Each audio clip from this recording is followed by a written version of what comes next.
All right, everyone. How are you doing today? It is Sunday, September 18th. It's 65 degrees in Kitsap County. I hope that everyone is doing well. As you can see, it's the Civic Second with Jeff Campbell. How are you doing, sir?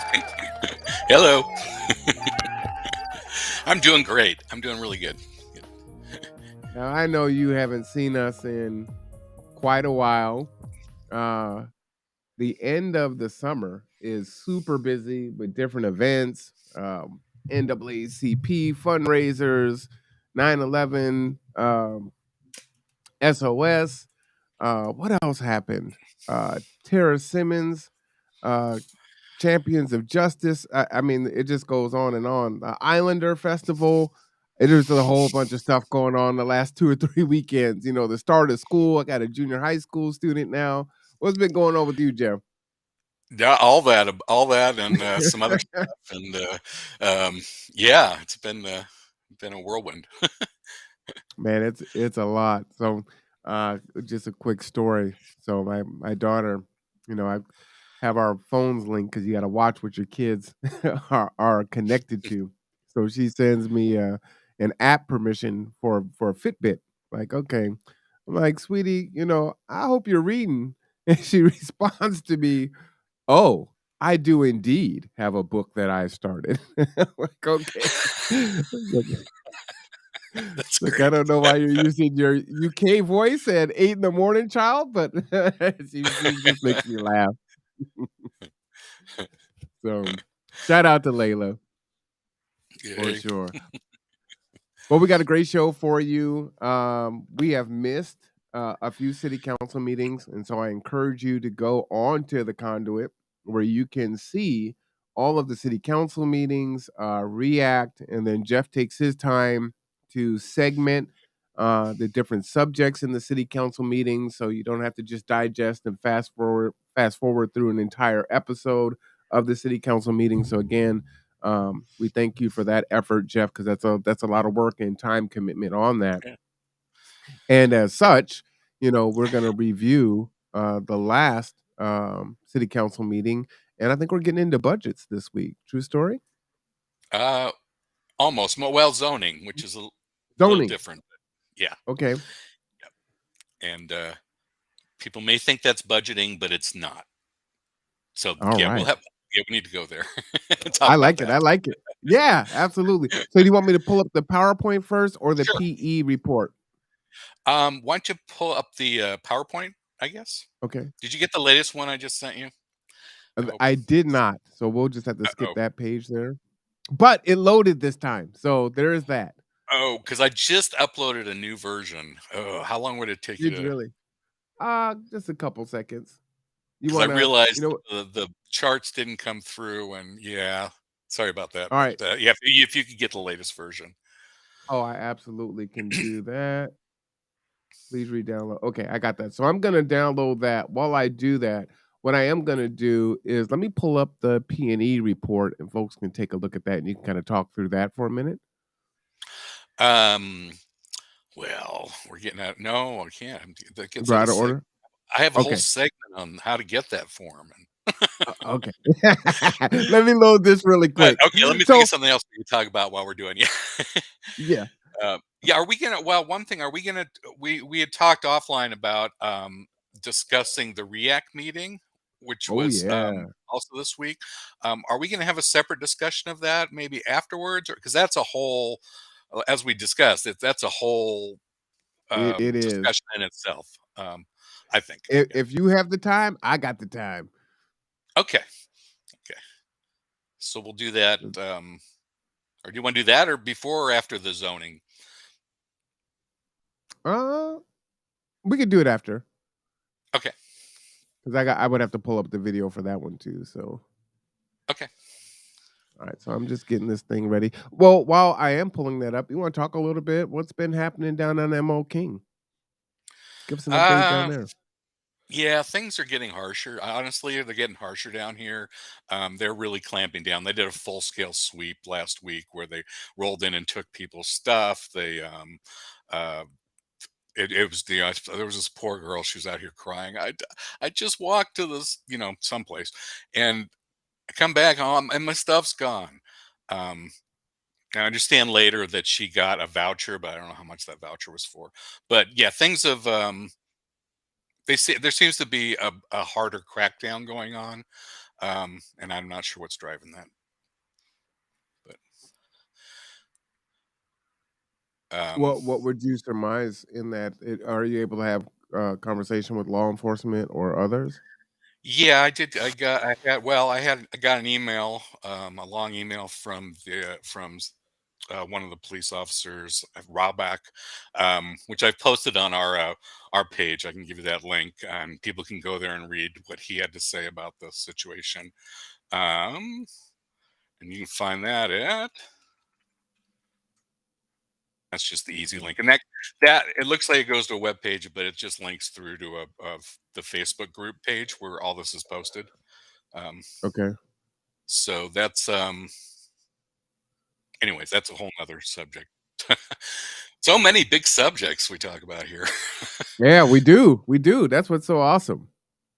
All right, we are loaded for bear. Thank you for that. All right. So we're getting into zoning today. Yeah, and first of all, like we said, we'll talk about the Race Equity Advisory Council meeting, and that's on the and that's the link to the whole thing if you want to go watch it. But we'll be talking about that a little bit later. The noise ordinance. Hold on, let me give you a link for that. Hold on just a second.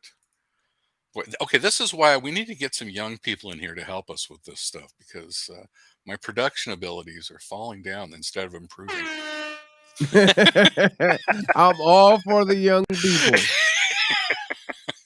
Maybe you Yeah. need to do it for a class assignment or an internship. Yeah, that sounds like a great idea to me. Okay, so here's I would just go ahead and you can just play this first. I just sent you the Sure. link, and that's just a short clip that really it's not a super short clip, but it's a good. Jeff Coughlin goes into a really so this is about to step back. So the city council unanimously passed a noise ordinance. I don't know, a few weeks ago. Mhm. And then the mayor had a surprise veto of that. So he vetoed it. And then it went back to the city council, who then overrode the veto and then enacted the ordinance that they had originally enacted. Um, and so this video, I really like it because Jeff Coughlin goes into a really good summary of just the whole process. Yeah, you can watch it for yourself. I don't think it's too long. I don't remember. Do you see how long it's there? About 8 minutes. Yeah, is that okay? All right. Well, So you can yeah, use your yeah, yeah. I'm discretion. pull that up. Viewer discretion is advised. Your discretion, yeah.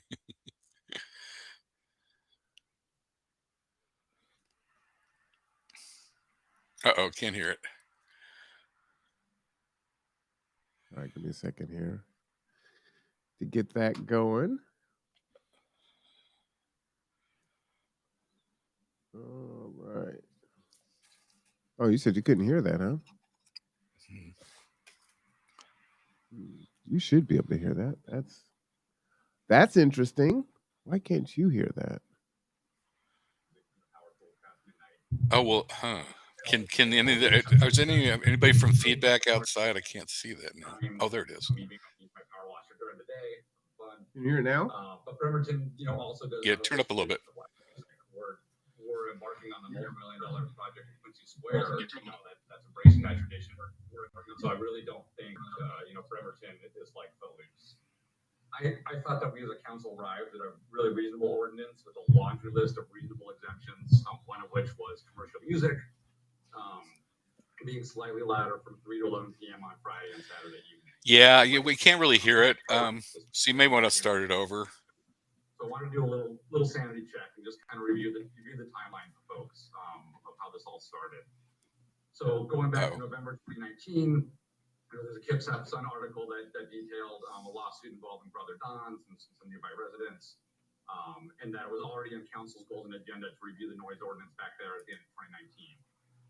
February 2020, parts of our noise ordinance were ruled unconstitutional for vague language. There was a comment by council that the city was going to address, as soon as possible. Of course, that was February 2020, so then the pandemic hit, which put everything on hold for quite a while. But it came back in 2021. So on April 14th, 2021, there was a study session on a new proposed ordinance. On May 5th, there was a public hearing. No vote, just a public hearing. 5 people spoke up. On May 19th, 2021, there was more public comment received. But ultimately, council voted down 5-2 that noise ordinance. And that had the 100-foot rule in it. It wasn't 50. It was a proposed 100-foot rule. There was obviously some issues we've talked about, what's audible versus decibel readers.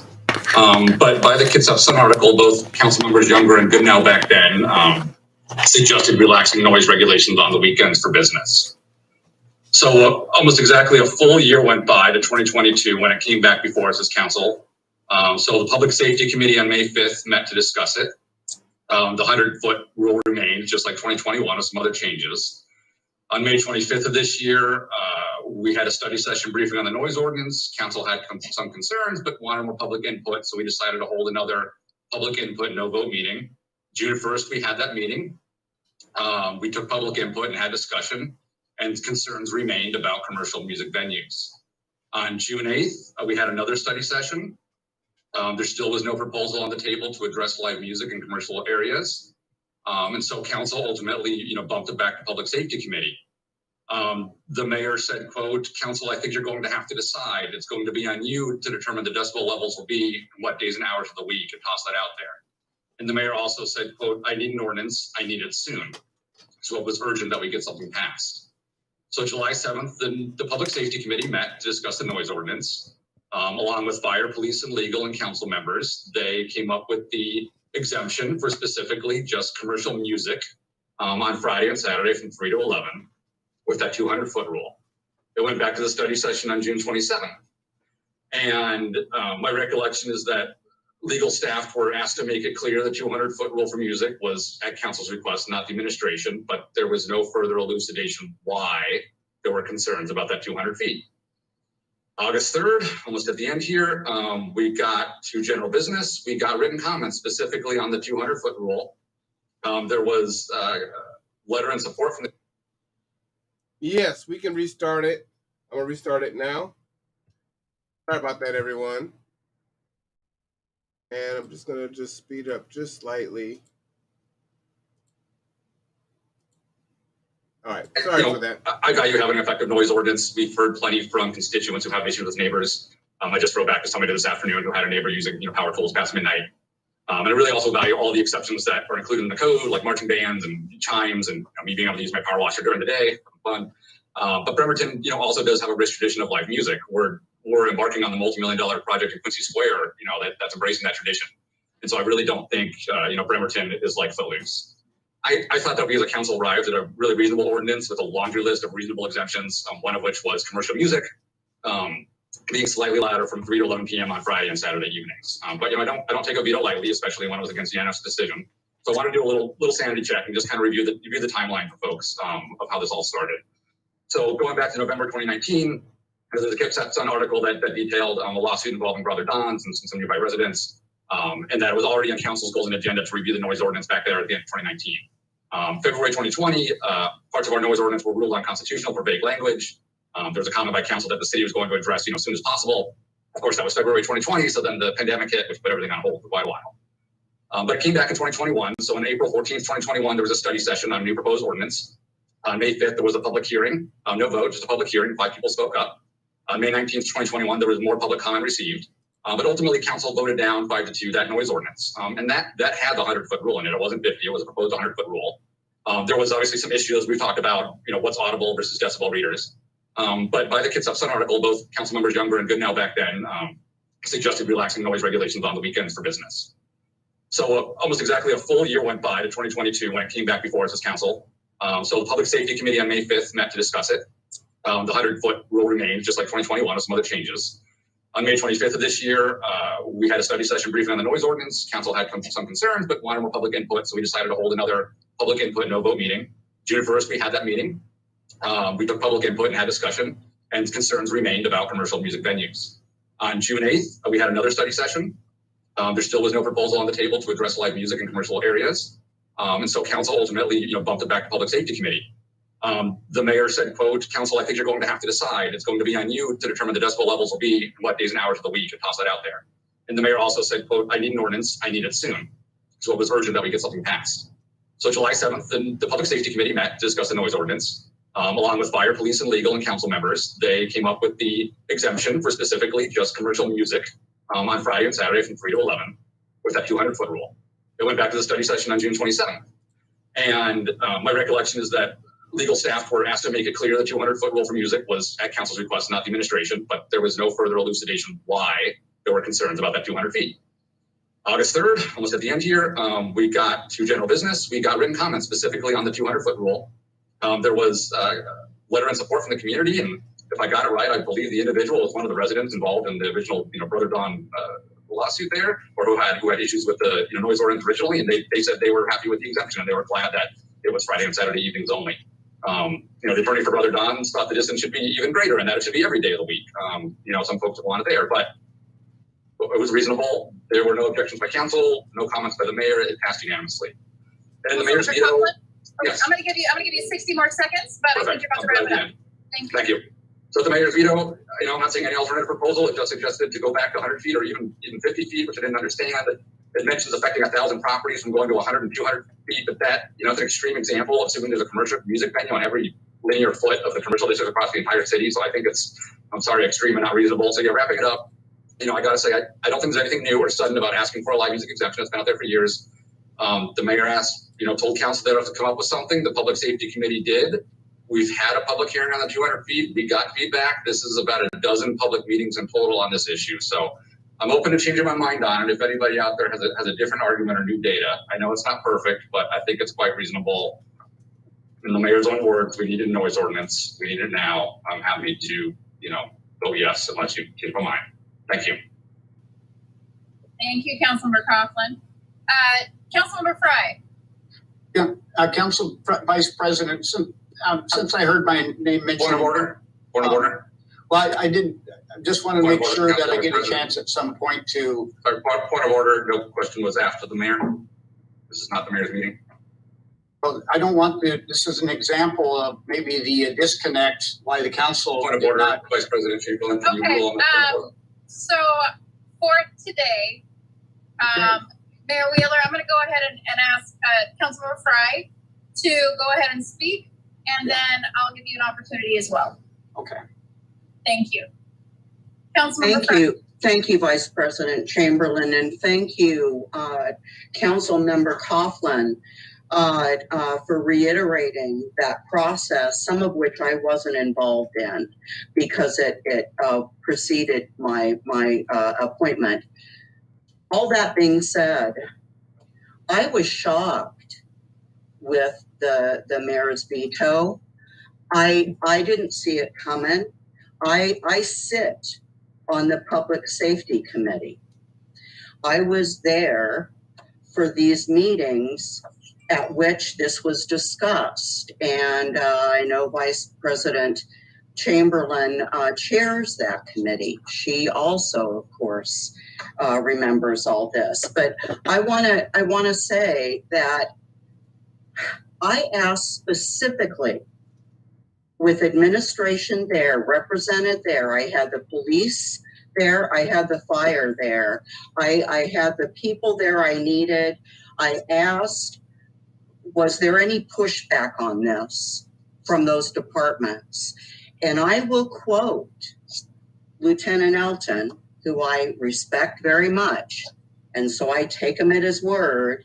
He said, and I quote, "Will enforce any ordinance the council passes." Now, when I heard that at first, I thought, that's a pretty political answer, but I'm going to lob it right back and say, thank you. Thank you for that input. Once again, I'm going to trust that. I heard no other pushback. We invested a lot of time and a lot of discussion in this. It was a unanimous vote by council. I don't get it. I really don't get it. Yeah, I'm supportive of just moving this baby forward, unless somebody changes my mind. Thank you.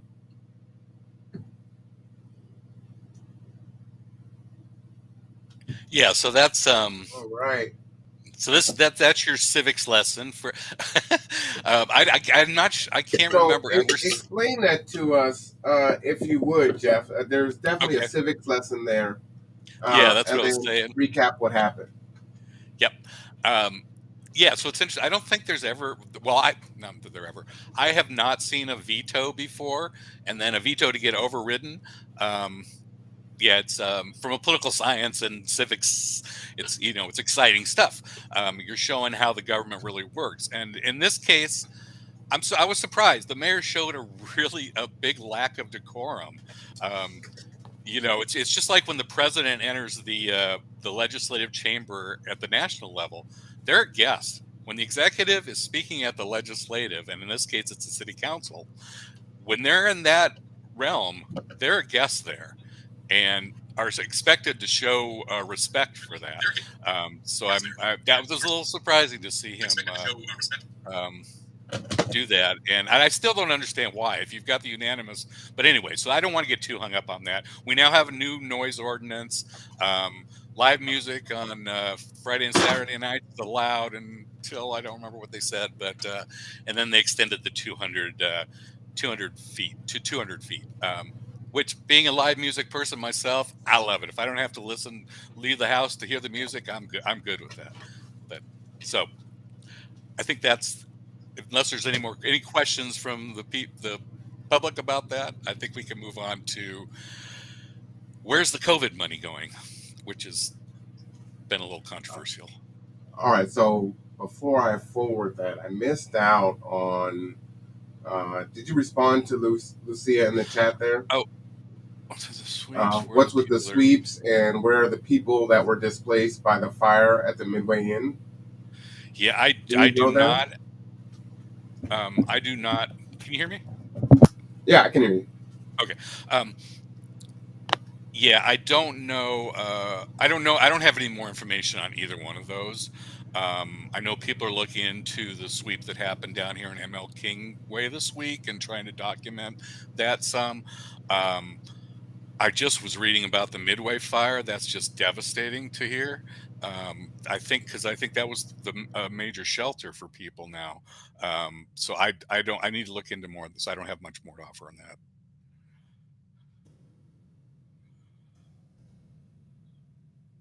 Okay.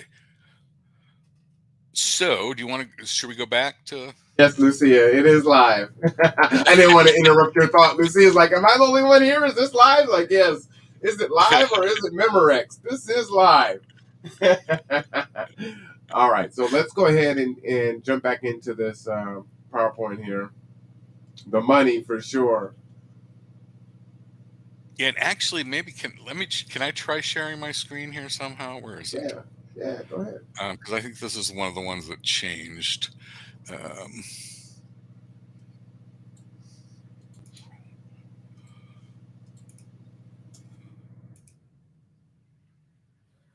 Okay, can you see that? I can. There you go. I don't know how to put it on presentation size. Darn it! No, you don't need to share your screen. I'm here. Just tell me to forward the slide. There you go. Okay. Is it showing up on yours? Let's see. Yeah. Okay. Good. Okay. So first of all, let me drop this in the chat. So where did this data come from? Because I'm getting a lot of pushback on that. What? This can't be true. Where did this data come from? And so let me just show a little bit of that. I just dropped in a link that you can share. So what I did was I filed a public records request with the city of Bremerton, and I asked the simple question of, can you show me how the ARPA funds, which are the American Rescue Plan, the COVID funds, how could you show me how those were spent? I then received back the document that I think you have, and actually, if you want to pull up the actual document. All right. Sorry, Here's the document I'm here. really putting you to work here. Yeah. I'm ready today. So they Let's sent go. me this. They sent me this, the SLFRF compliance report. Blah blah blah. This is the official report that gets filed with the federal government to say, okay, where did the COVID money? How were those money? How were the money spent? And numerous people are filing. I've been doing these for the college, and it's just the reporting requirements. These are so tricky sometimes. So, but anyway, so this is the official report. It's up to through June. And if you scroll through it a little bit, you can kind of see what the raw data looks like that I received. So it talks about the project name. So we'll take that first one, the project name. And I don't know if people can read that, but it's the project name is, can I read that? The Small Business Assistance Bremerton. So this was supposed to be to assist small businesses. And you can see that it comes under the official federal category is negative economic. Yeah, the negative economic impacts. Right. And then the subcategory is the loans or grants to mitigate financial hardship. Right. And then if you scroll down, what is the next one is? Status. Yeah, maybe you could just read through those lines. Yeah, absolutely. So the status to completion was not stated. The total cumulative obligations not started. The cumulative obligations was $500,000. The total cumulative expenditures was $0. The current period obligations was $0, and the current period expenditures was $0. And then the project description was provide businesses impacted by COVID-19 small business assistance grants. So what this is saying is that by June 22nd, zero funds were spent for this assistance program. This is my interpretation of it. I'm still waiting to hear back from the city, and I would love to maybe have a session with the city to really go through this and explain this a little bit more. But my interpretation from that is that they said they were going to, they have allocated $500,000 for that. But as of today, or as of June, they have not spent any of the money. So now you can go back to the chart, and so then I summarized all of it. Okay, so I summarized. Okay, so who did get paid, or where did the money go? And so going through that form and summarizing it into this chart is, almost most of it has not been spent on anything yet. They've spent $435,000 on paying salaries at the conference center. They've spent $175,000 on police body cams and court TV. They spent $58,829 on some new software for their human resources department. And then Coffee Oasis and I think another program got a combined $22,363 for job training. So my question is, why hasn't this money been spent? I feel like there has been a lot of need in the community, and I feel like what they're doing is they're just sitting on the money and just leaving it in the general fund. And what I'm trying to find out now is, see, normally if you don't spend the money like you say you're going to spend it, you get it deducted from your next year award, right? Gotcha. But if this is a one-time award, so it's not. And I'm still researching that part, so it's not clear to me. If you don't spend it on what you're going to say it as, it seems like it just goes into the general fund and it stays there, which is where the mayor really likes to put everything. Just put it in the general fund and we'll take it from there. But I would really like to get some feedback from the city. I've reached out to Jeff Coughlin online. So there could very well be another big side of the story, but this is what I know so far. So just to summarize, so myself and the audience understands, you did a FOIA Act, which is a Freedom of Information Act, and you received this document here, right? Correct. And this broke down how the this money came in and how it was spent. And basically, what you did was you just put this into a graph, and you're saying, "Hey, this is what this looks like."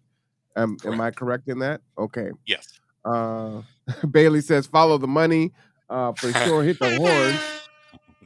So, Yep. you know, and I want to put that caveat down there is we do need someone from the city to confirm these assumptions, but based on the information provided, this is how Jeff is interpreting this data.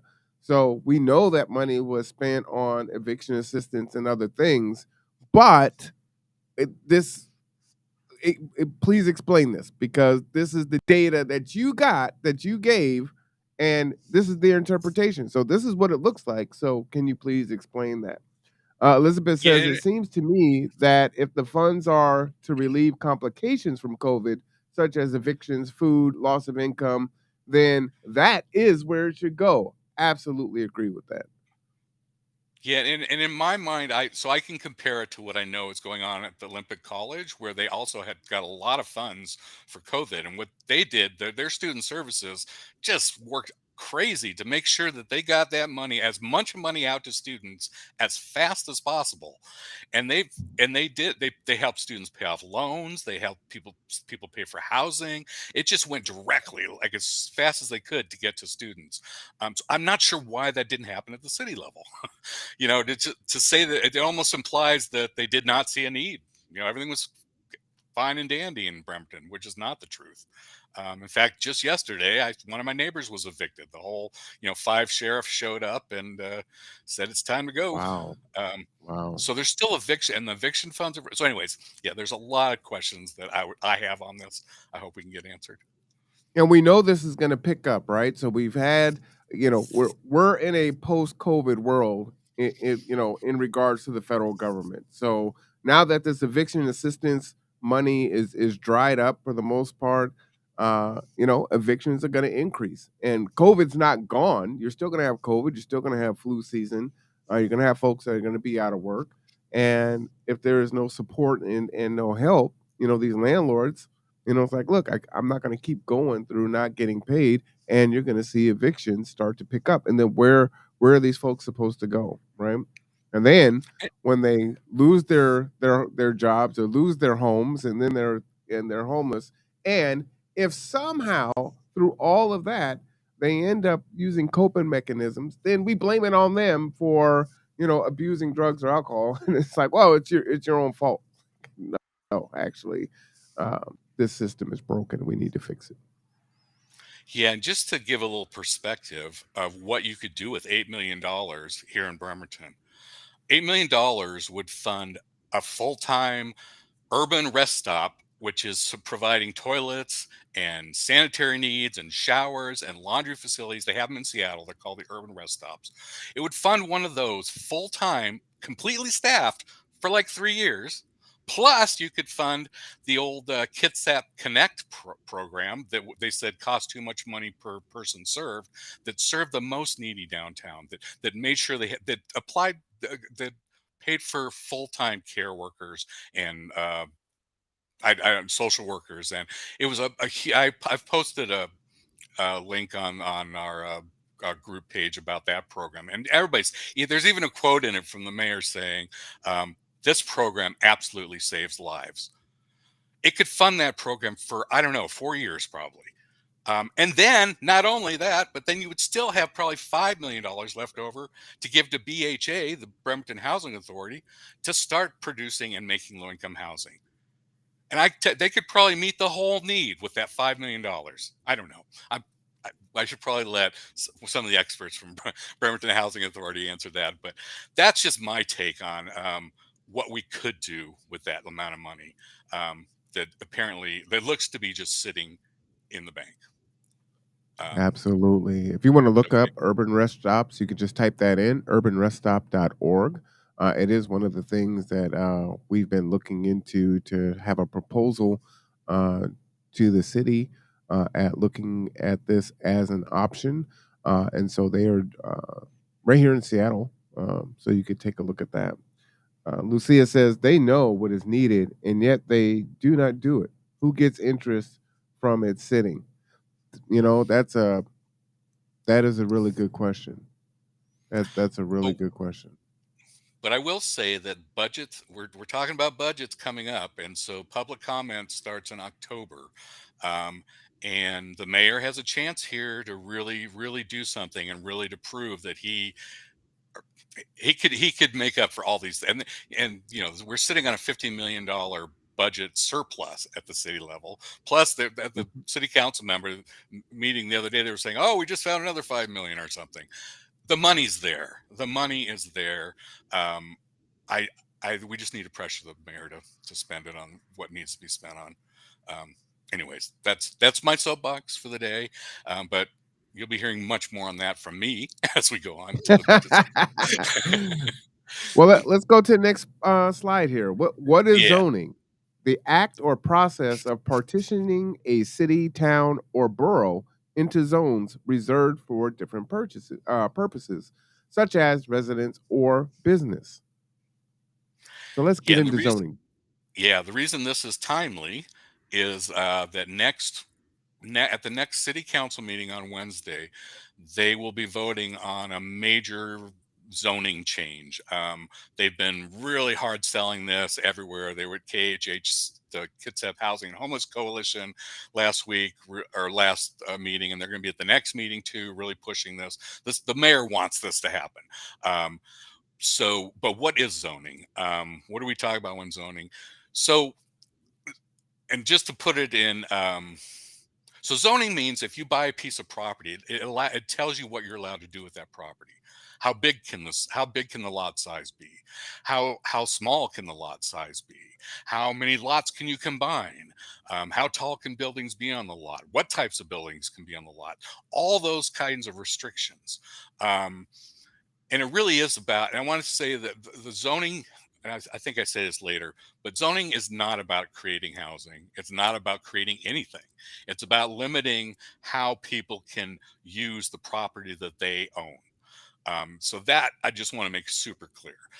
It affects housing in that the housing that is created, in that, if you don't allow apartment buildings, then obviously you are restricting how much housing can build. So that's the link between housing and what actually gets built.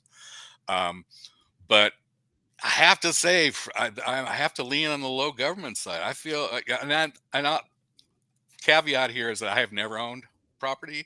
But it seems to me if I did own property, I'd want to be able to do whatever I wanted with it. I mean, within reason, right?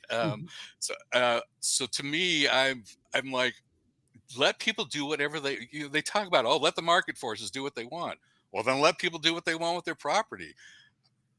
That is a market forces. And so if you go back to, is zoning is a good thing, so I can read it. Sorry. Sure. And before I pull it in there, Jeff, Lucia says, get this podcast to hit more people. How can we get this to his people? Let's motivate them to get involved. We think the poor, don't count, or our voice won't mean anything, and it does. Give Lucia the horn for that. I love Lucia. We definitely need your help getting the word out. Please like, subscribe, share, and support. I'm gonna go ahead and pop this up there. Jeff, it continues to remind me to put out a space for folks to donate. That helps us to market and advertise and maybe pay for assistants to come in because it's a lot trying to manage all this stuff. So we do need your help. A free press is not free. A free press is not free. It's a lot of work.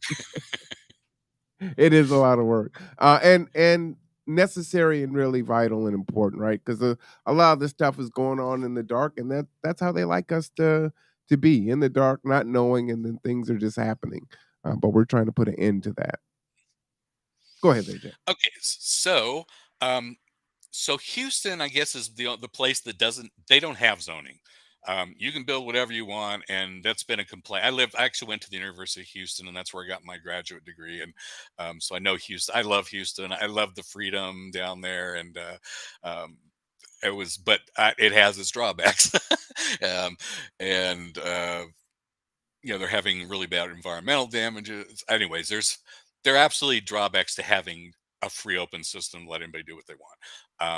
The kind of flip side of that is someplace like Montgomery County, Maryland, which is interesting. I always point out Montgomery County, Maryland as one of the examples of really good community, city and county governments. But their zoning runs like 8 pages, and the entire the zoning code, just the summary, runs 8 pages, while the ordinance is 400 pages long. So Wow. try to figure out what you're allowed to do on your property in Montgomery County. You probably need a lawyer. I don't know. But anyways, so that's kind of zoning. So I think the next slide All gets right. So Elizabeth into. in the chat says Oh. zoning can work to protect from potentially dangerous building practices, but it also restricts heavily types of building that would actually house people. Correct. Yeah, yes. Good point. Thank you. You know, one of the things that we could do to address, we need different thinking, you know, first and foremost.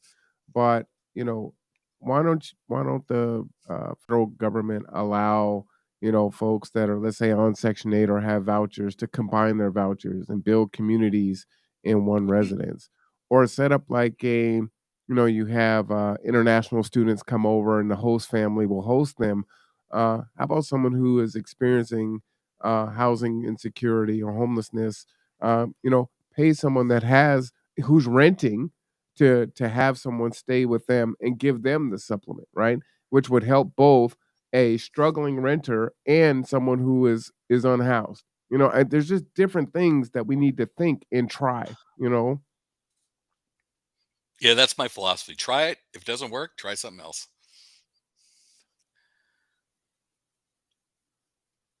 Okay. All right. So this is a view from the. Wait, did you skip a slide, or did I start with the conservative viewpoint, or did I? You did. Okay, I guess I was being kind. So this is from Stanley Kurtz, who is a pretty conservative commentator. I think this was from The Nation. Sorry, I didn't put it in there, but so he says, and if you could, can you read that? I don't know. Yeah.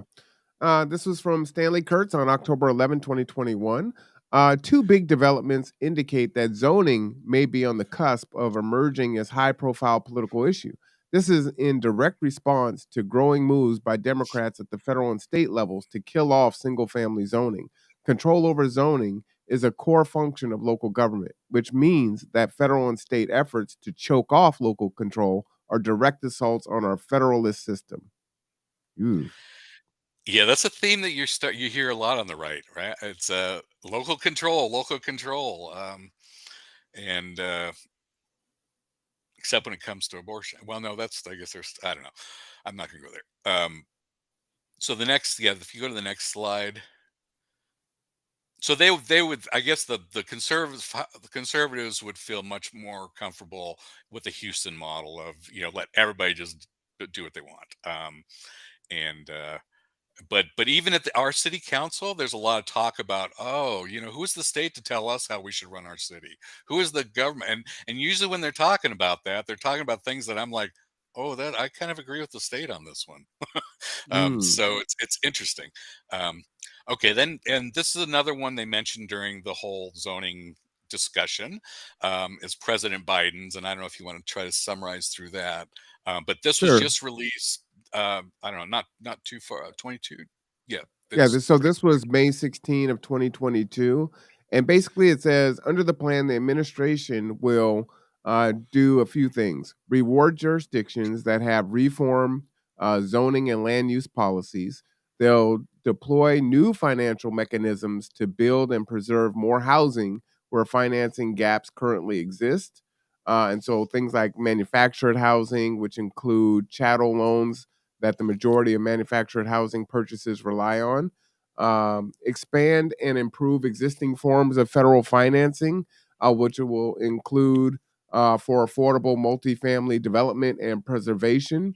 They will also ensure that more government-owned supply of homes and other housing goes to owners who will live in them or nonprofits who will rehab them, not large institutional investors, which I think is a huge issue. And then also they will work with private sector to address supply chain challenges and improve building techniques to finish construction in 2022, and the most new homes in any year since '06. And so, and what they're saying is that,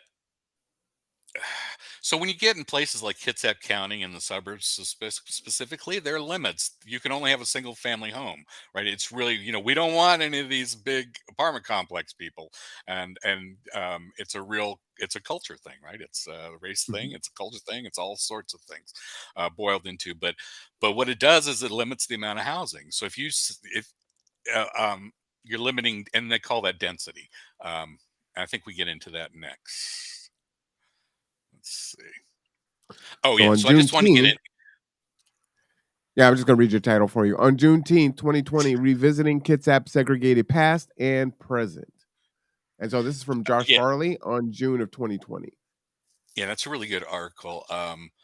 And I just didn't want to let it go by that zoning has been heavily used to segregate populations, to redline people of color.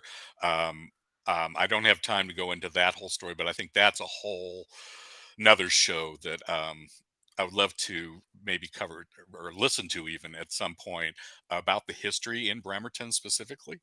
Um, but Sure. just to show that these zoning is not just, oh, what kind of, it's not all cut and dried building dimensions and stuff.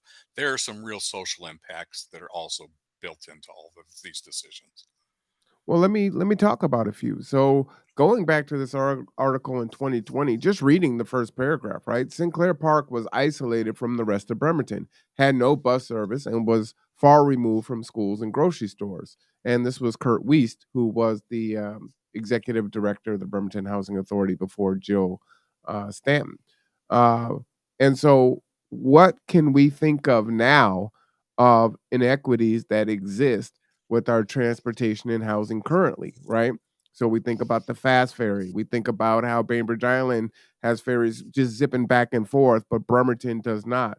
We think about how the bus stops running at 8:30 at night around here, but restaurants and other businesses are open, and working class people need to be able to get home from work, after the bus stops running. How there's no bus service on Sundays, right? So a lot of these things are still currently happening.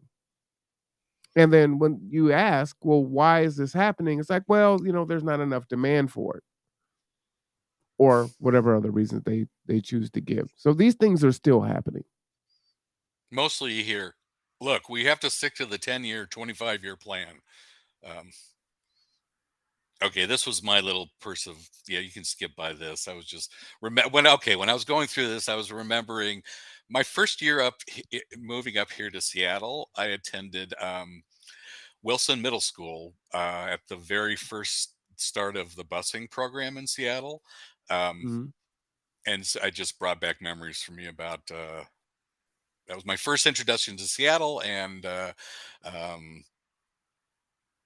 anyways, I don't know why I digressed there, but anyways, let's go on to the other one. We don't need to hear about You, me. you were reminiscing. It's all right. You're Yeah, doing that's what it research is. and it triggers Yeah, thoughts, and yeah, that's okay. Take us into the well, mind of Jeff. yeah. Lucia says we should probably warn the community that I am feeling healthier and that I will soon be back to stick thorns in their sides. Hashtag fair warning. New mamas need me. There you go. Come on, Lucia. Get them. Okay. So here I just want to again say zoning does not create housing, and so when you hear people talk about it, because this also gets confused with the multifamily tax exemption, which is a tax break for people creating multifamily units. That again is a tax program, not a zoning. So zoning is specifically about things like, again, the minimum size of one lot, the maximum size of a lot, total number of lots that can be combined, how high you can build on that lot, how many units can be.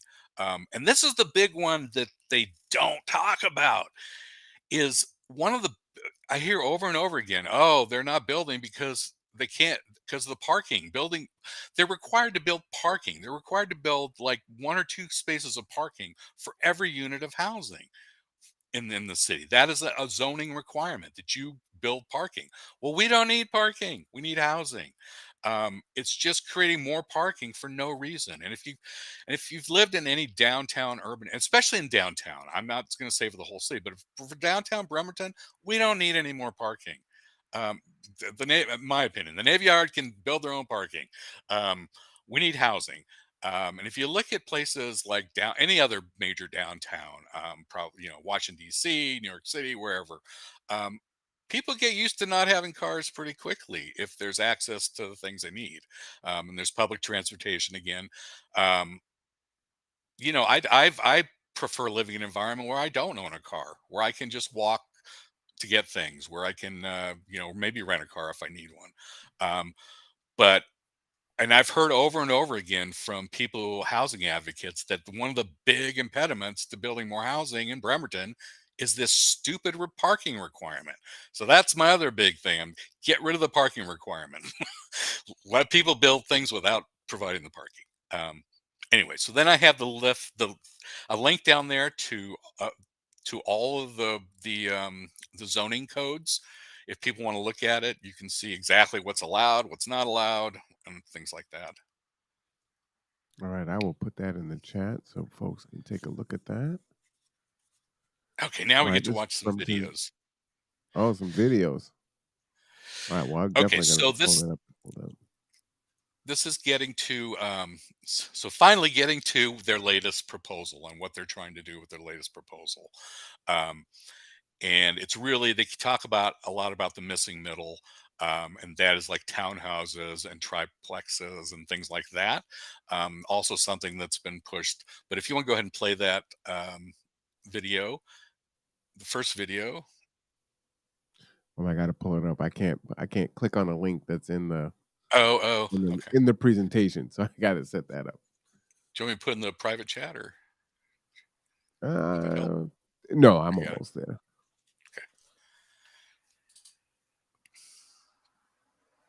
It ain't that fast.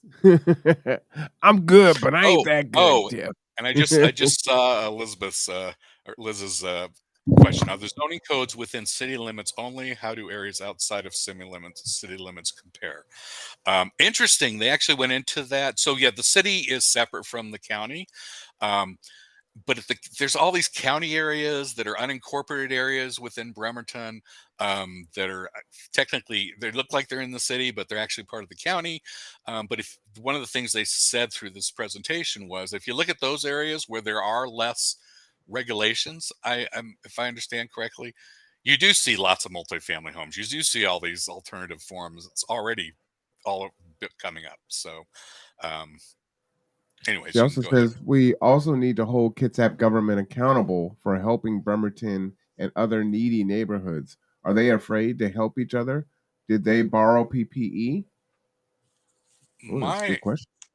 Yeah, I'm getting the feeling that the county really does want to help, but that there's a lot of pushback from the mayor's office is what I'm sensing, saying we don't want services in Bremerton. We don't want all these poor people coming into the middle of Bremerton, and that's attracting them, is my sense. But again, I haven't been able to get him to comment on it, so I don't know. Well, let me ask you a question, Jeff. Do you think it would be helpful to maybe send an email out with a few names on it, asking some directed questions, and see if we get feedback that way? I like that. Yeah, I would. Yeah, let's try that.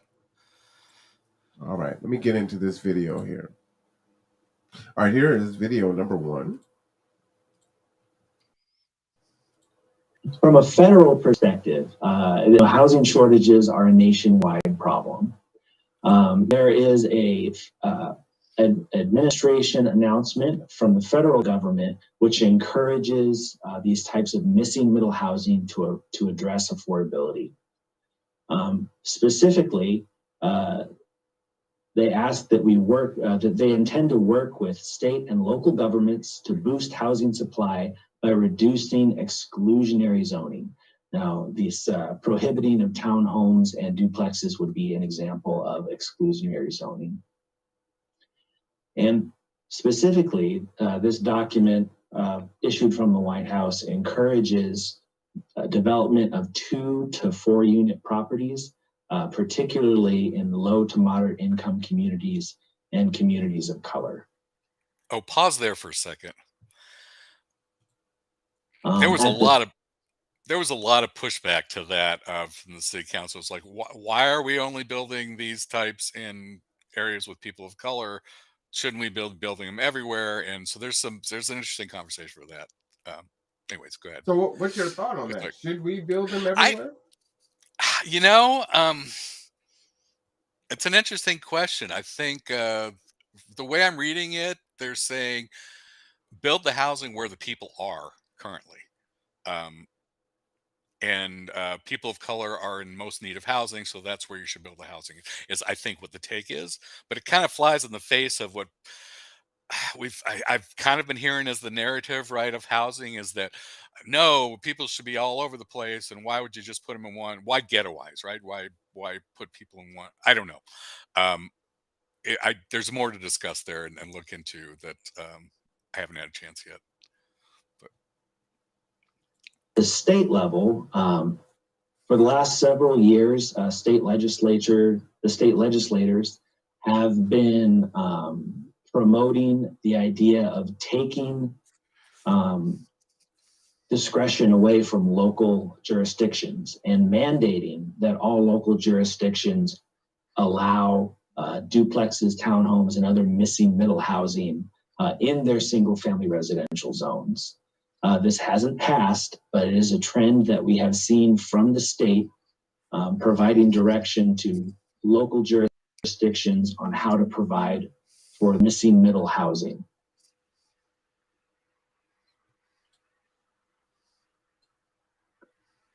Now, how this is being promoted at the county level, you've already seen this joint study produced by the city and the county that outlines strategies to achieve missing middle housing. And additionally, Kitsap County already allows these housing types within our urban growth areas. Locally, and I'm going to address these pictures here on the right-hand side before I talk through these code sections. Locally, we have support for these amendments also. That first picture there is a duplex, a couple of duplexes off of Lafayette. This backs up right against a Forest Ridge Park.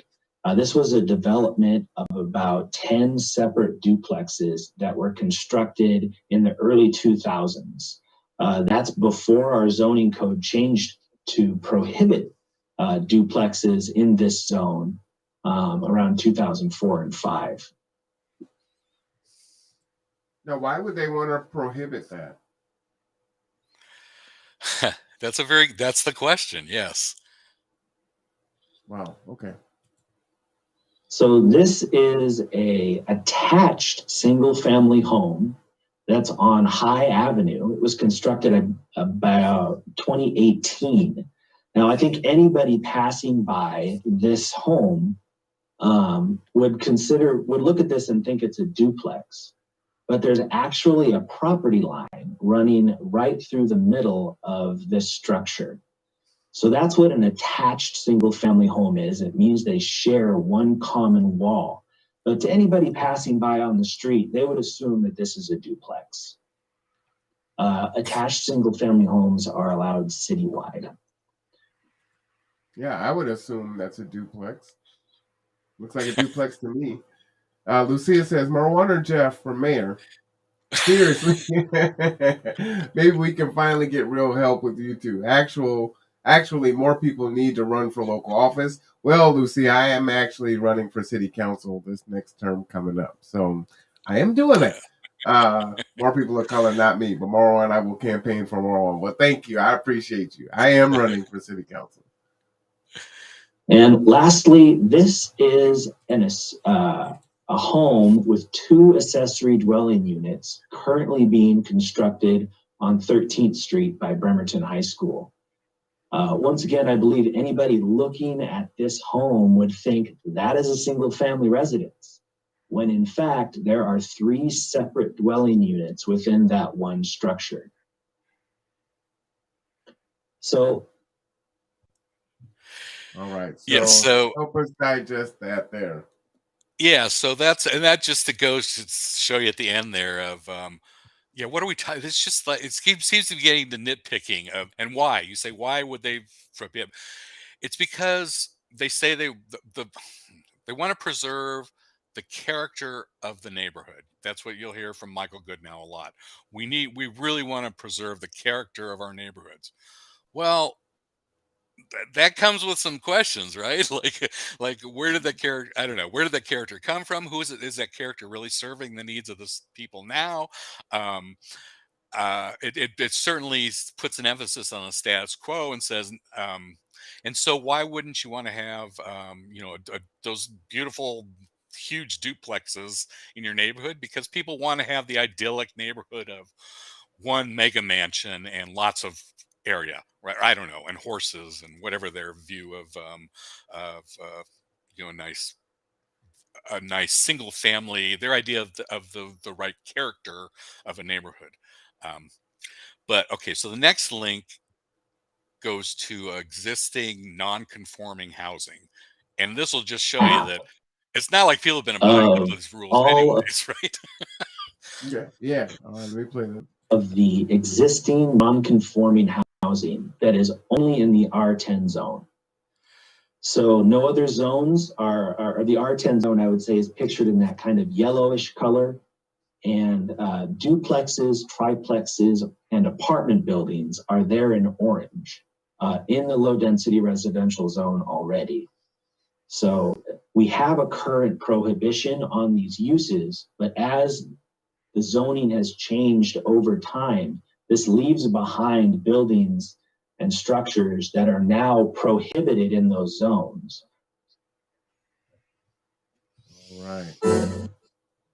Yeah, so I hear that stuff and I'm like, this is just too much bureaucracy. I'm seeing why people are getting upset about all these codes and things and all. It's like, whew, maybe we should just clear the books and get back to what is the really important. And seriously, along those lines, after hearing all this, and I was thinking, I've been tuning out on zoning, but now that I'm hearing it, I'm hearing them wanting to pass the zoning. I'm thinking that this really deserves a bigger community discussion of what do we want our community to look like, Mm-hmm.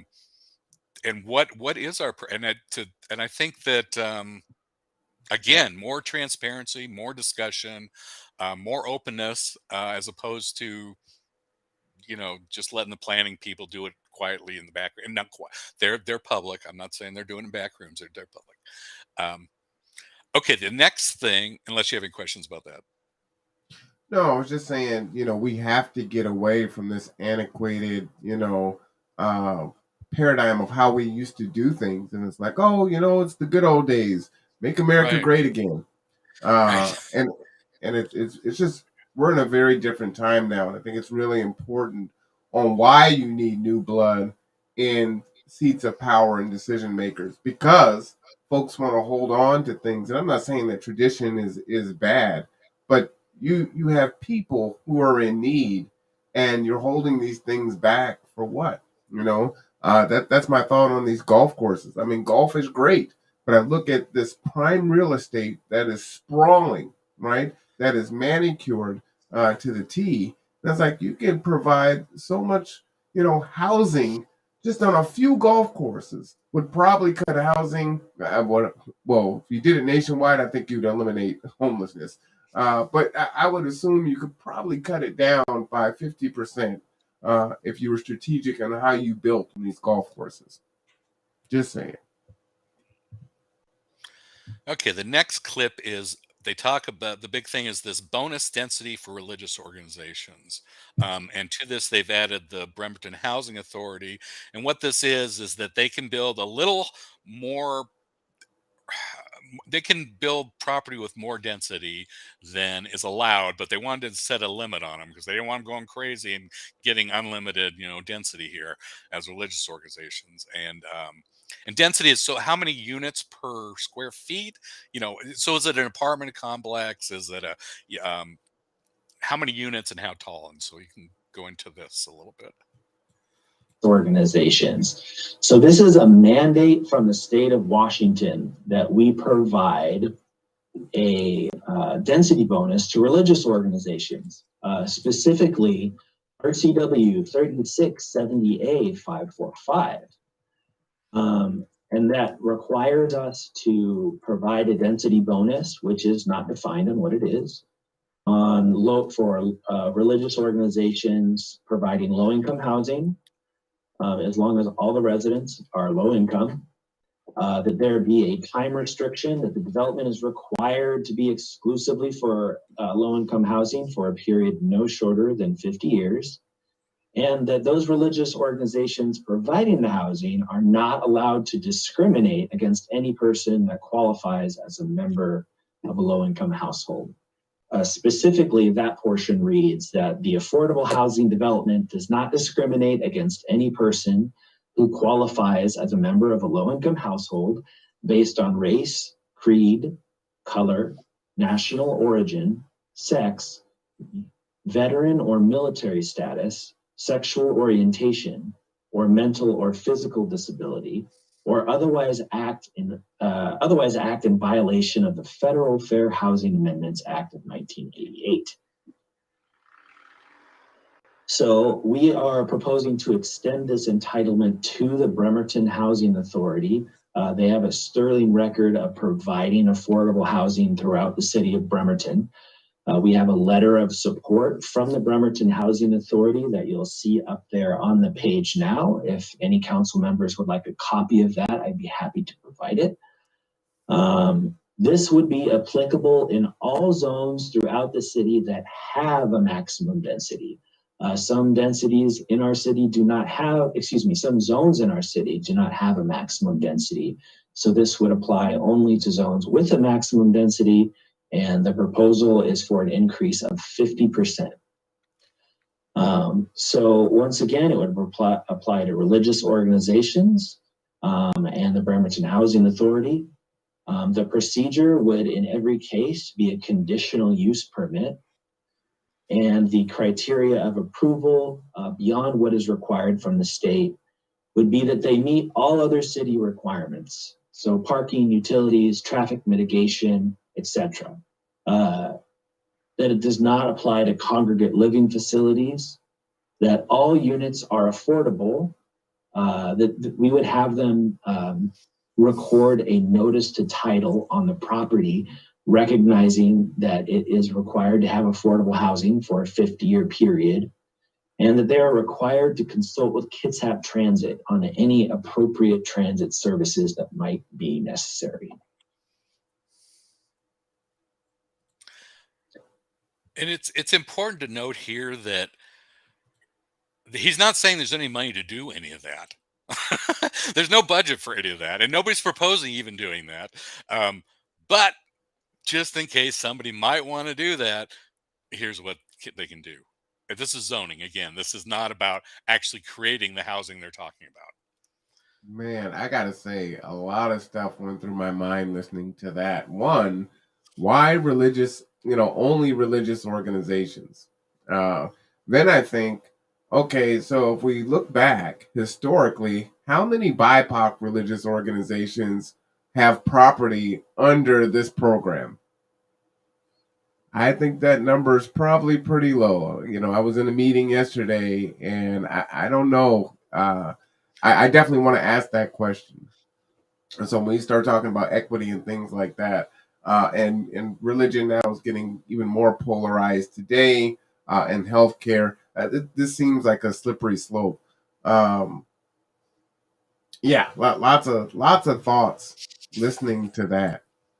And again, everyone, you can access these videos on the Conduit YouTube channel there. Jeff has put all those on there for us so that you can share those out or watch them so that you can, gain more understanding of what's happening here. Yeah, all these clips are available, as well as the entire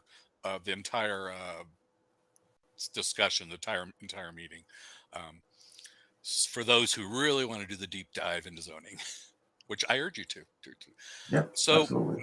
maximum density. This is where I get to like, why are they even doing this? Anyways, you can see what it says. All right, I'll go ahead and play that. This is where they define, well, what does it mean by maximum density? And they go through it, and I'm still like, okay, what does maximum density mean now?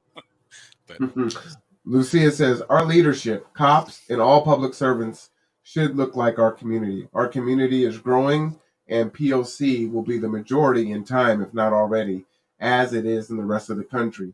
I have seen the slow shift in all these years. Now I don't have to travel for good Mexican food or anything. Hashtag Marwan for city council. Thank you, Lucia. The last modification for proposal, as we looked at allowing more compact development types, like duplexes and townhomes, we considered how that might work with our current definition of maximum density.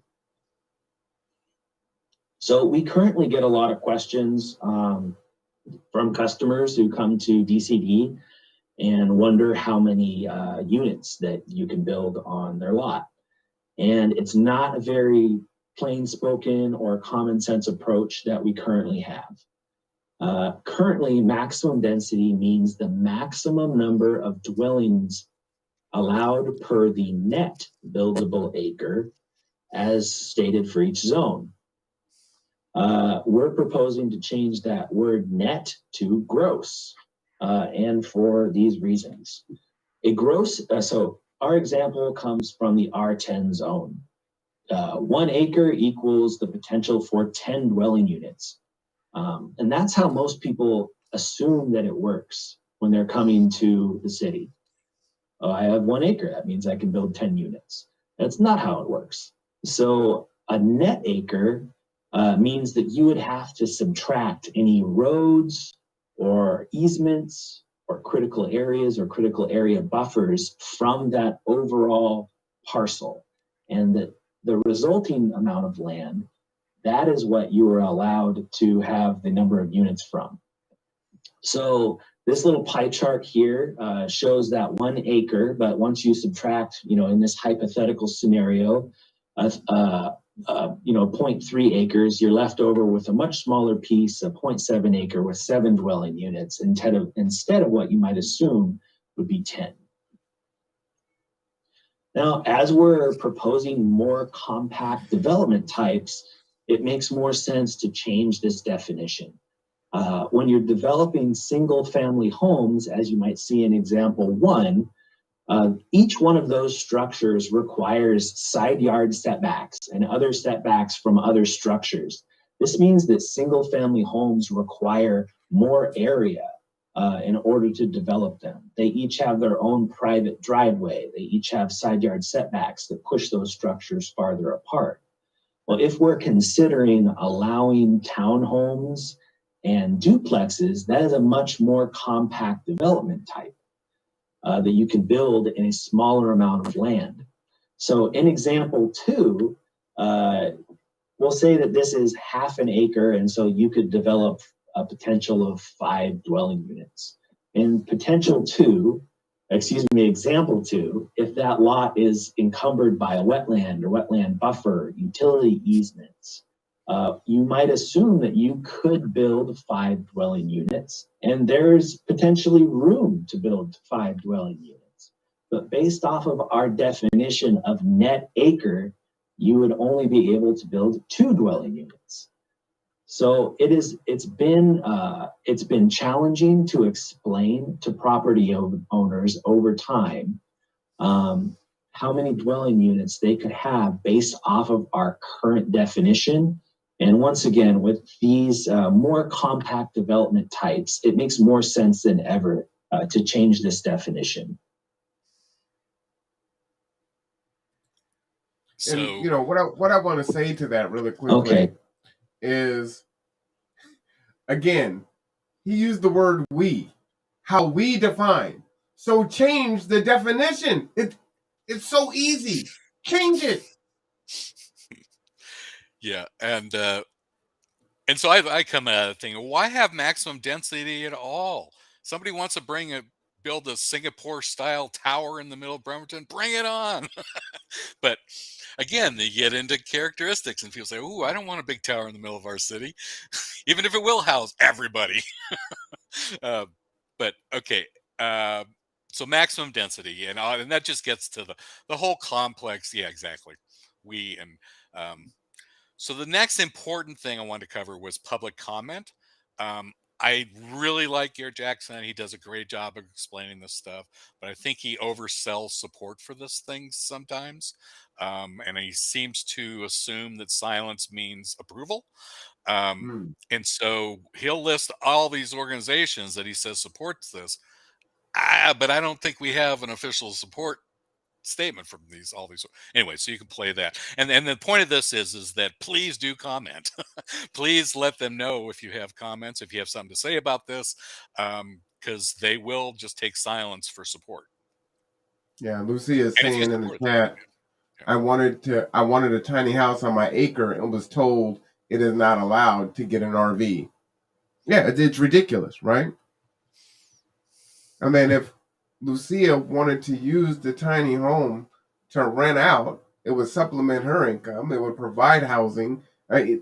These solutions just seem so common sense. Yeah, it's very frustrating.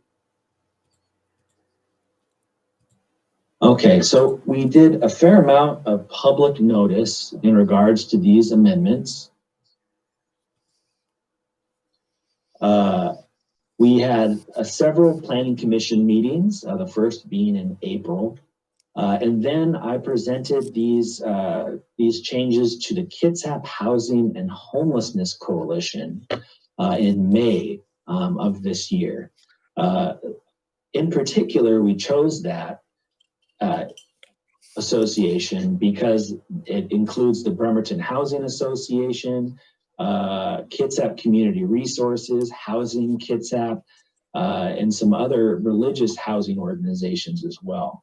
So this was the shortest route to getting in front of as many housing organizations as would be interested in this update.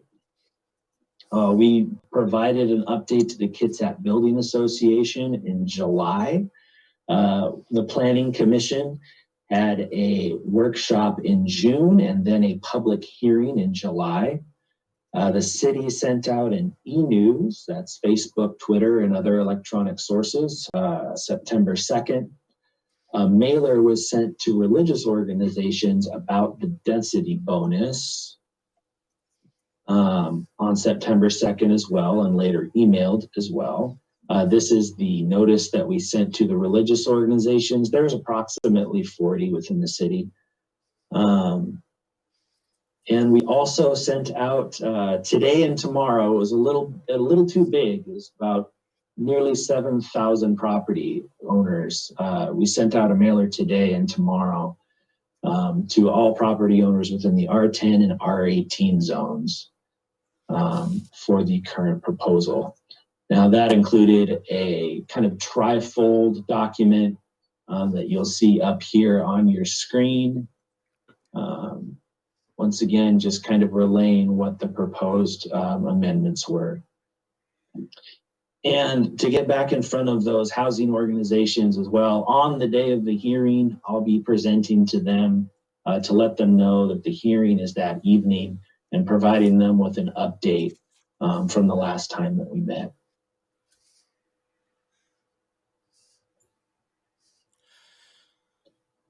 So the Planning Commission unanimously recommended that the City Council hold an open record public hearing, consider testimony, and approve the proposed amendments. And staff is available for questions. So what happened? So that's what's happening Wednesday. You get to public comment and approval of this will happen on Wednesday. Assuming that they vote for it. And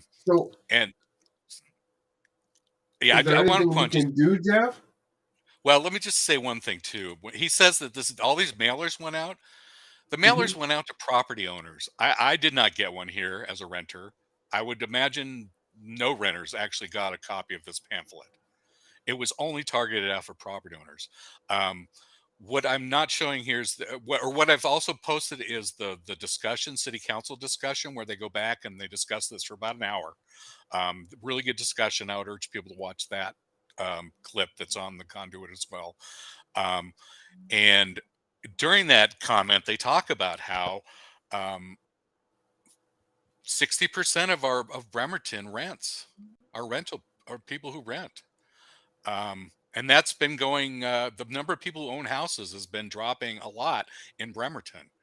And so to just talk to property owners is really reaching out to fewer and fewer of the population that actually live here. And it used to be in the city goals. I think it is still in the city goals that one of the major goals of the mayor is to convert renters to property owners. Well, they're failing miserably if that's their goal. And I'm not sure a government can actually set that, honestly, unless you. Well, actually, personally, as soon as there's something under $100,000 that I can buy and live here and own, I'll be in. That's my price point. Anyways, but to go back to public comment, so yes, we can reach out and we can talk to people. We can, talk. My feeling is that this should be put on hold, and this really, there's been a lot of discussion out there, but I think most of the people affected have not been part of the discussion yet, and that would be renters. So that's my only thing, that I think it needs to be a conversation, including the whole population, and unfortunately, people who own property are the ones who vote, and renters generally do not vote. But if you were to flip that, people vote, property doesn't. So that's a correctable problem if people start voting. But it is to get people to voice their opinions on this stuff. That is who thinks about zoning, right? Yeah, absolutely. Lucia says, "How the hell do you buy a 700,000 plus house after renting $1,000 per month house for years? How? Reasonable, affordable housing with subsidies, like that money sitting on his account." Well, I mean, there you go. So, my question, Jeff, for you is, yes, there's this open forum this Wednesday, and yes, I implore all of you to tune in and make your voices heard. But is this a foregone conclusion, or is this, uh, I don't going think through the so. motions? No, I don't think so. I think this city council has made it very clear that they want to hear from the public, and they have been very responsive to listening to the public. And during their discussions, they'll say over and over again that we really want to hear public comment. So they're asking for public comment, and I think that it has had an effect this year, public comments, and so no, I don't think it's a foregone conclusion at all. All right, so we need you guys to rally this Wednesday. We will be broadcasting it live. We'll send out the link. Can you put that on the Facebook page too, so people know where to click on to the Zoom? Because when folks, you tell folks, "Oh, just go to the county website and find the Zoom," and that's really difficult. And then maybe their approximate time. And you got 3 minutes. Write down your thoughts. 3 minutes is an eternity. It really is. And say what you need to say, and make your voice heard, right? And they will, I don't know if they'll cut it off. If there were 200 people, maybe they would do that, but they so far, every time we've done it, they've taken us, if it was 3 or 6 of us, and we have actually changed the discussion of city council, where they spent time discussing our concerns. And so there is power in numbers. So we the people, as Mark likes to say. Shout out to Mark there. I like that. Yeah. All right. So what's the bottom line on zoning? What do we mean by maintaining a neighborhood's character? Why require parking if you want people to build housing? What kind of city do you want to live in? Bainbridge, Bellevue, Seattle, Shelton, Singapore? Is that Vienna? Bethesda? We should take a serious look at our 10-year plan. Does our zoning, transportation, and infrastructure plans match the community we want or may be forced to become in the next 10 years, given climate and population changes? Or maybe it's time to free the land and let the people use it in whatever manner they choose and truly let the market and individuals figure it out. Instead of planned community, we could have a community that organically becomes what it wants to be. Now, those are Jeff's words. Just wanted to read that for you. And also, I think I wanted to share. Oh, I wanted to share. Apparently, I skipped over the slide somehow. But there's a. I'll put in the link here. Hold on just a second. Let's see.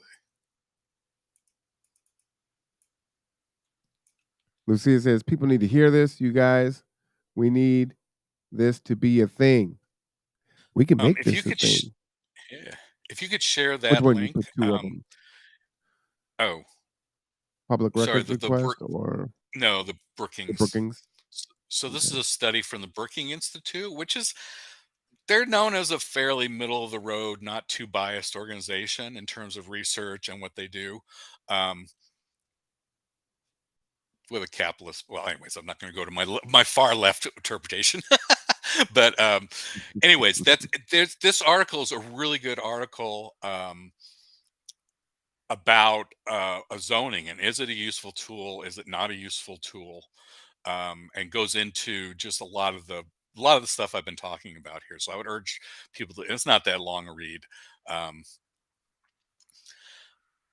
if you scroll down to the bottom of the page, they kind of have a bottom line, like how do you know if your zoning is doing what you want it to do?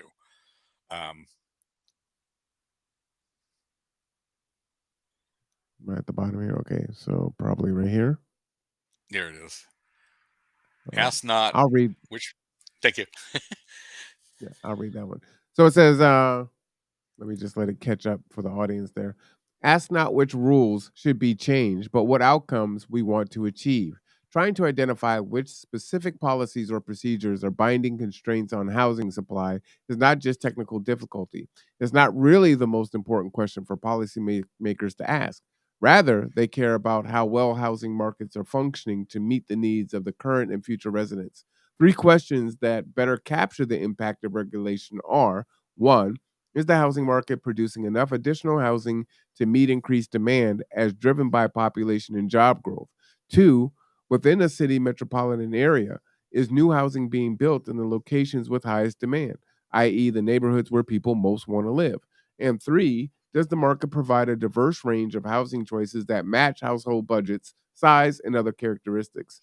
In the absence of regulatory barriers or other frictions that impede the market, housing stock should adjust to changes in demand these conditions.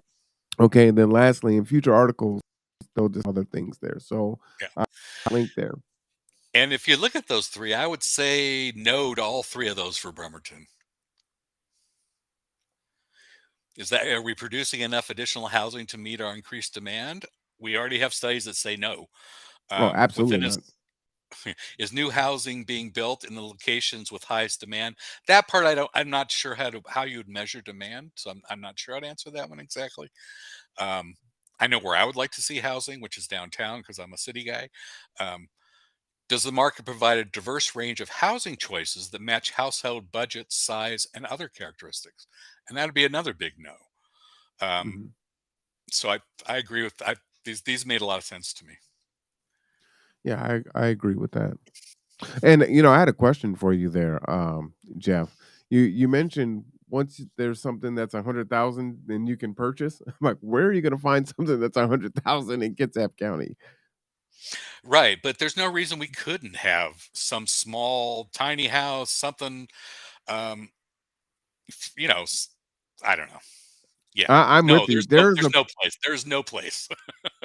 There is a I saw. parcel that on 11th Avenue. So when you turn right off of Warren and you go up on the left-hand side, I mean, when I say a postage stamp, it's a postage stamp. There's nothing on it, and they want $80,000 for it, and it's on the corner.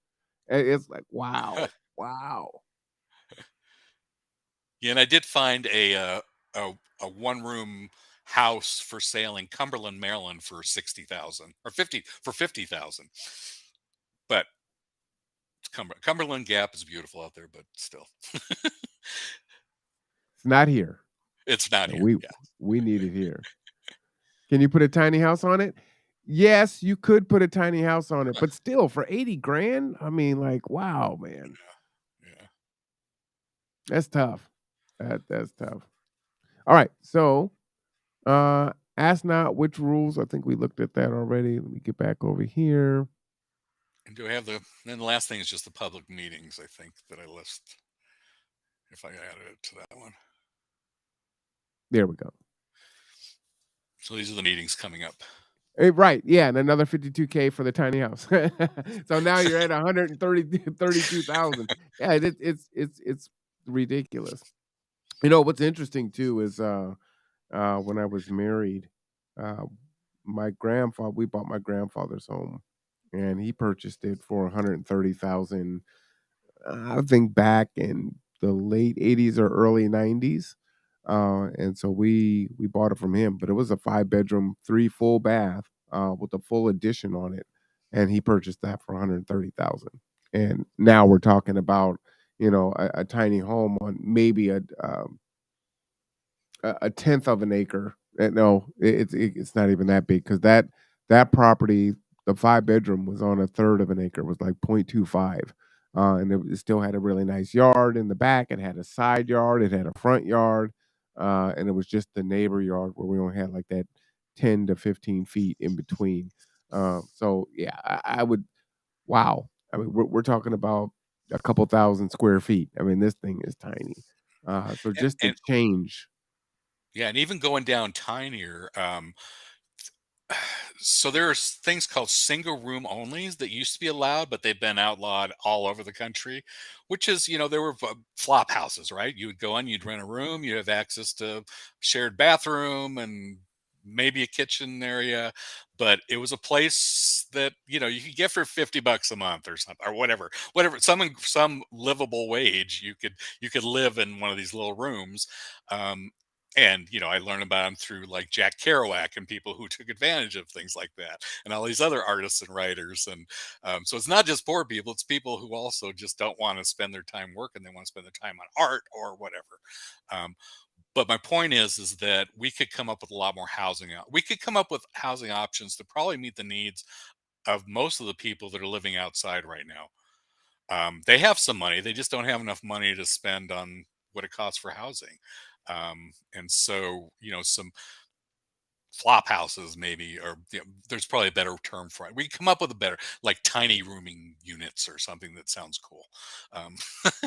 But anyways, that's more diversity in what's available for different price ranges, I think, is the point.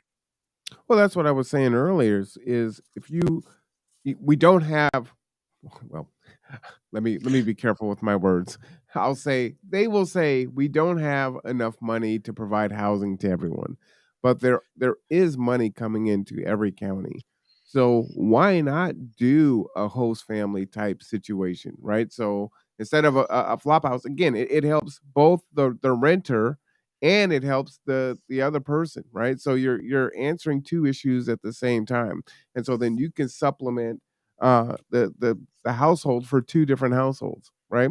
And so if we looked at that point in time count, which we know is an underestimate, but if we just took it on its face and said, hey, there's 500 folks that are experiencing homelessness, and we're going to do a host family situation where the families that take these folks on are going to receive a subsidy. It's going to put them in a space, right? You're going to modify your living arrangements, or you're going to use the bedroom, or you're going to convert a dining room. There's a lot of folks now that don't use the dining room as their formal dining room. Growing up, we only used it for special occasions, but people use space on how they need to use it. And now it's like I can actually pay my rent. I'm not falling behind, right? And this person is supported and they can get on their feet, because that takes time. That takes months and sometimes years, and you build community. Again, we have to try different and new things, and invest in that, and put our money where our mouth is. Put our money where our humanity is, and find where our humanity is. Rediscover it. Bremerton city government has the money to do something, and we need to see it in the next budget. Oh, that was my closing thought, I think. So I think that's So the as you, end of this. yeah, I was just gonna say, the next meeting is this Wednesday, September 21, and it will be a virtual meeting. The You can click on that link here, but what Jeff is gonna do is put it on the Facebook page, and let me just go ahead and come over here because I should do the same too, so folks can have at least that. All right, so let me see. It won't let me use it as a clickable link.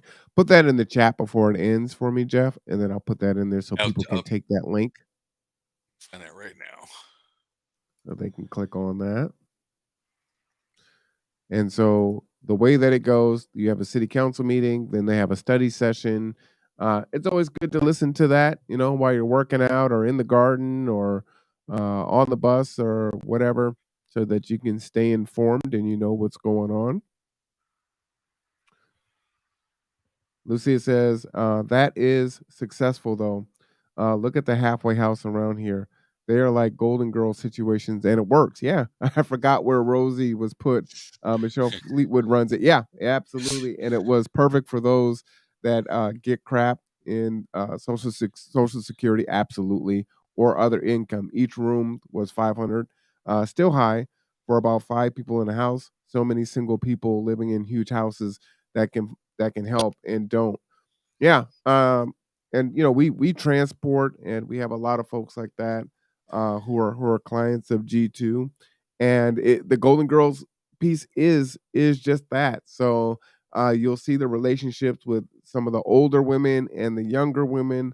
And so it's great, right? There's a chance for mentorship, and sometimes that mentorship is both ways, right? So the older woman is able to provide some wisdom from her lived experience, and maybe able to help with um, raising children, and then the younger mother or single person, if she isn't a parent, is able to help with technology and other things and to navigate, and it really just creates its own ecosystem. So yeah, shout out to Michelle Fleetwood and all the folks that run programs like that.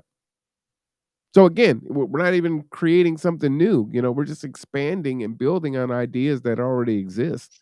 Uh, Not hard, not hard. And if there are folks that have special needs, there are families out there that have cared for parents or children or significant others that have those needs, and so you already have experts that exist that can help. Give them the subsidy to help support, and then provide services to that house. Right? Students are foregoing housing on campus to move in with an auntie with a room. Bellingham, Western Washington University did that. Absolutely, absolutely.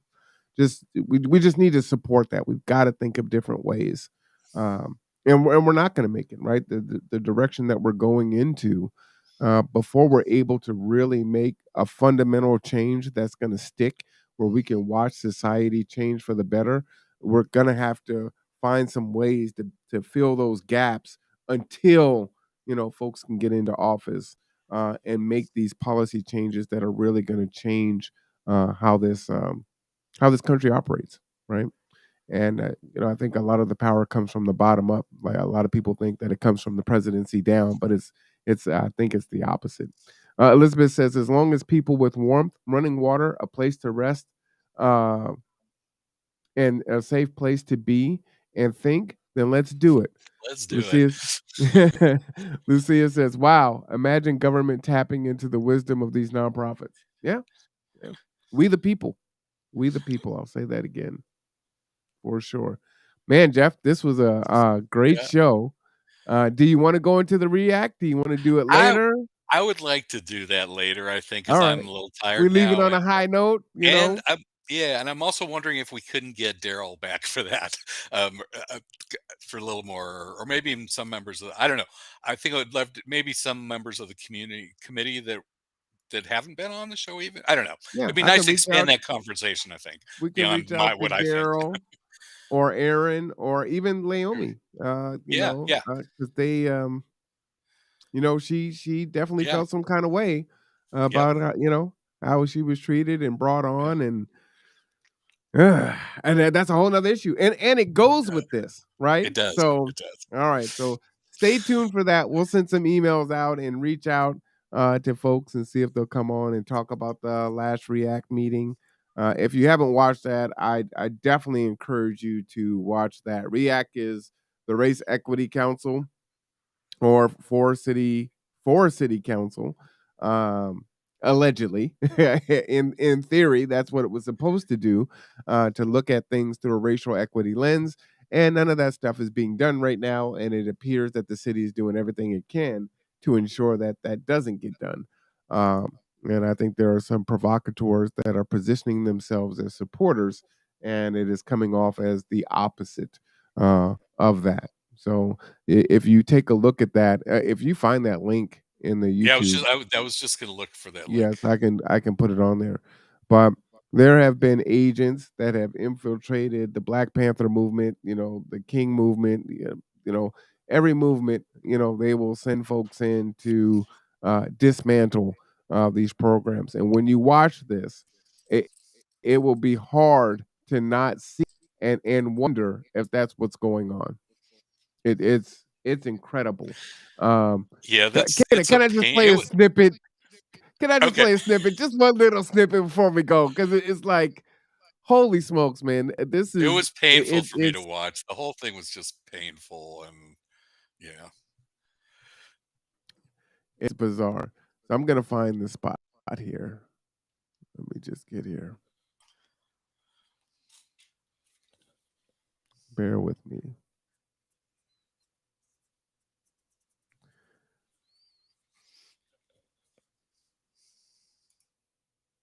I'm almost there. Just fast forwarding it. I just didn't want to do it on camera because looks kind of crazy.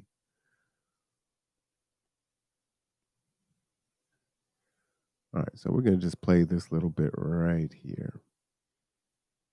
Between committees that do not allow public, like for instance, public safety does not have public comment. So can you tell us briefly the difference between the two structures and how maybe that's my understanding is that might be a way for us to kind of be unbound a little bit. So it does. So public comment does certainly bring this committee under the OPMA as an advisory committee, allowing public comments. It's very clear in the case law that accepting public comment is one of the things that brings it under the OPMA. I think there is an additional factor, and that is the city charter. The city charter requires that every committee be open to the public, and every committee meeting be open to the public. And so in addition to the OPMA, I think regardless of whether the committee accepted public comment, it is still subject to that charter provision, which requires that it be an open meeting. And I'm not saying we should be some kind of closed door meeting making decisions without full transparency. Because we should have a full, we should have an open meeting. And I just, my understanding is that, okay, just learning a little bit more about this. Like, for instance, if one of the committee members breaches quorum, then they're personally financially liable if somebody reported them, right? And I was bringing this up not because there's haters out there that are looking for excuses. So am I correct with that analysis that if somebody does break OPMA as an individual member, that they're personally financially liable if somebody reports them? Yes, under the state OPMA law, the OPMA is violated and the individual brings a legal action, then the individuals violating the OPMA are personally liable for the fines that can be imposed. You are correct about that. Is this still in place as an open meeting if we did not allow public comment? Now, let me add a caveat. Not allowing public comment does not mean that we can't invite special guests to come speak, right? Like, we can invite anybody we want to come speak or share. Does it change things if we don't allow public comment? If public comment is not allowed, then I don't believe that this committee would be subject to the Open Public Meetings Act of the state of Washington. Thank you. That's all my. Go ahead. I was just saying, with the inviting speakers, I would need to. I've not looked into this. There's another provision that would bring the committee under the OPMA, and it's taking testimony. I don't think that inviting speakers would qualify for that, but I haven't looked into that. I would have to look into that aspect. But yes, if the public comment were eliminated, my understanding of this committee is that it is strictly advisory beyond that, and it would likely fall outside of the state OPMA. And so that might be one way to unbound us in a sense from, now you talked about, I'm sorry, I know I said that was my whole question, but it's not.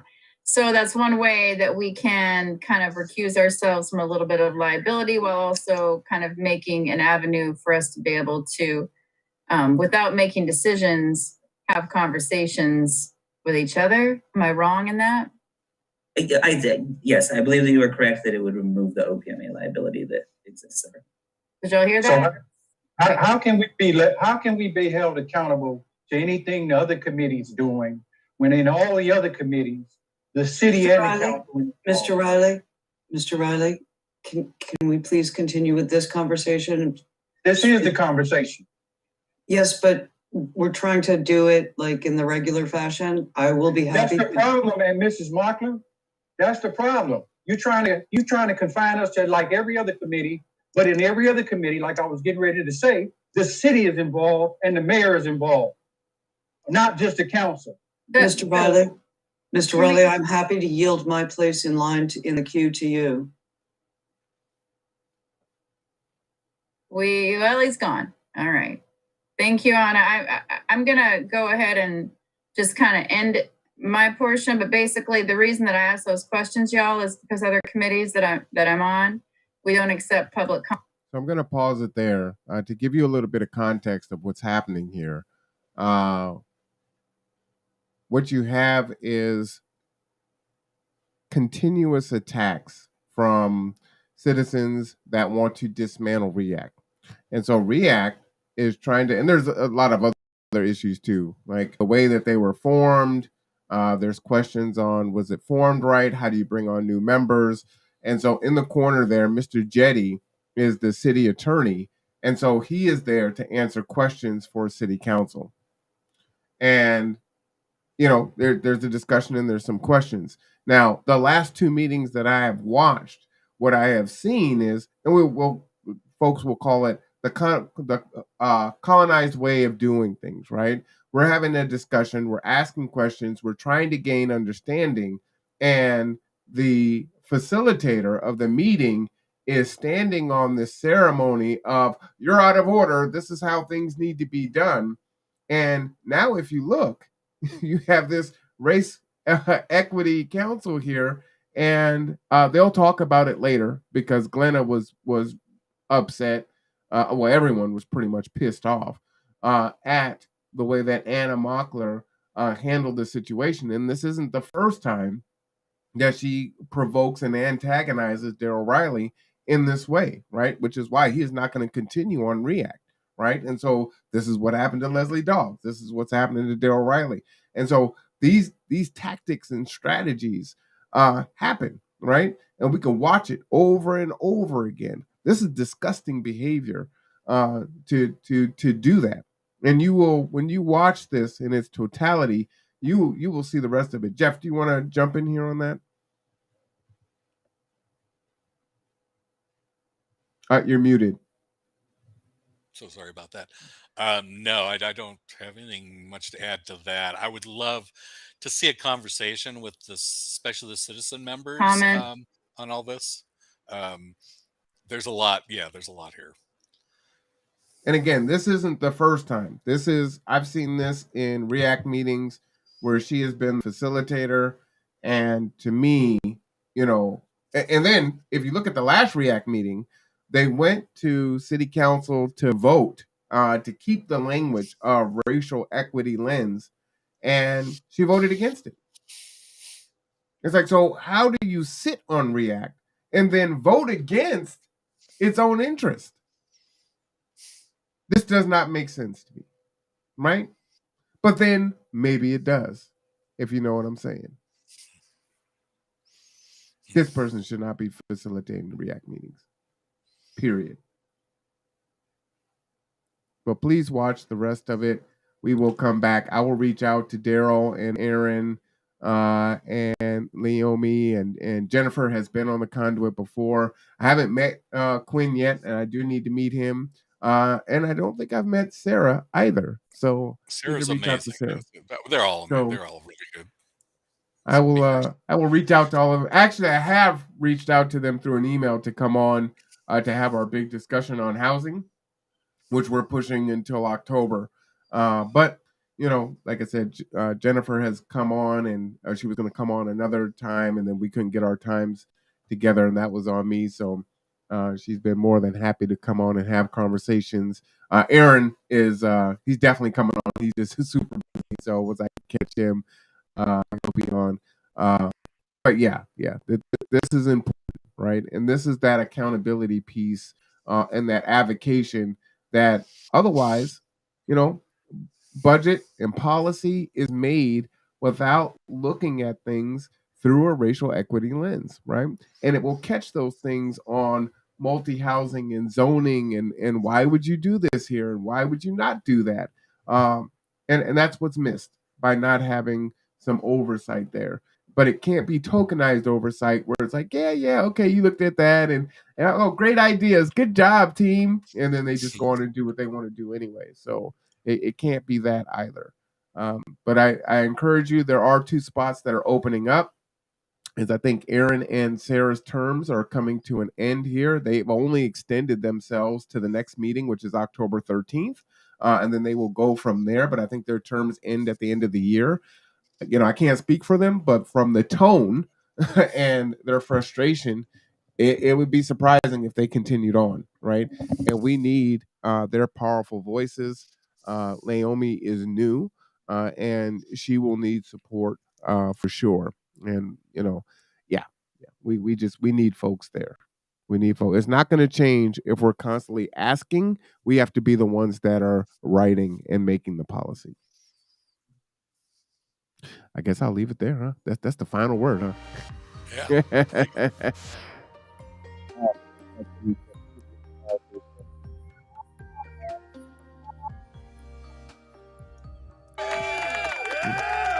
For all the things that you are, sir, you know, you're passionate and you're invested, right? And again, you know, I applaud you and I appreciate you taking the time to do FOIA acts and read and digest and understand and research and send emails and bring this information to us and share it out and bring it to our attention and then give us some better understanding as to what's going on, which allows us to have some direction on what we can do and how we can advocate. Lucia says, I have been the token Mexican at every BOD and org the past 20 years in Kitsap County. This is familiar to me. See ya. Have a great rest of your day, XOXO. Keep this going, guys. Mike, mi genre needs you. All right. Shout out to Lucia and everyone else in the chat, Elizabeth and Bailey and Rob and everyone else that's watching today. We appreciate you. For Jeff Campbell, this is the Civic Second. I am Marwan Cameron. This is the Conduit Network, everyone. All right.